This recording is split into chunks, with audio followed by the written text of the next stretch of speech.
In this Figma tutorial we will discuss how to mask in Figma। अगर आपने Figma की previous classes नहीं देखी तो आई बटन में आपको playlist का लिंक मिल जाएगा। So let's dive into the Figma। यहाँ मैंने 4 frames अरेंज करके रखे हैं। सबसे पहले हम देखते हैं Figma image masking। मुझे ये इमेज एज स्क्वायर के अंदर मास्क करनी है, तो सबसे पहले चेक कर लेते हैं कि ये शेप इस इमेज की लेयर के नीचे है या नहीं, क्योंकि हमें जिस ऑब्जेक्ट के अंदर मास्क करना होता है उसकी लेयर को टारगेटेड लेयर के नीचे रखना होता है।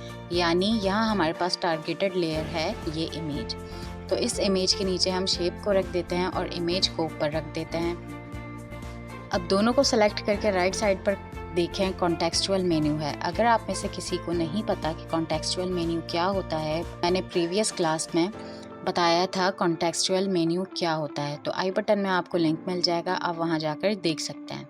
नाउ इस मास्क के आइकन पर क्लिक कर लेते हैं। सी शेप के अंदर इमेज मास्क हो गई। अगर आप भी फिग्मा और यूआई यूएक्स डिज़ाइन सीखना चाहते हैं बिल्कुल बेसिक से लेकर एडवांस लेवल तक, और वो भी उर्दू में, then it's time to follow talent fuse.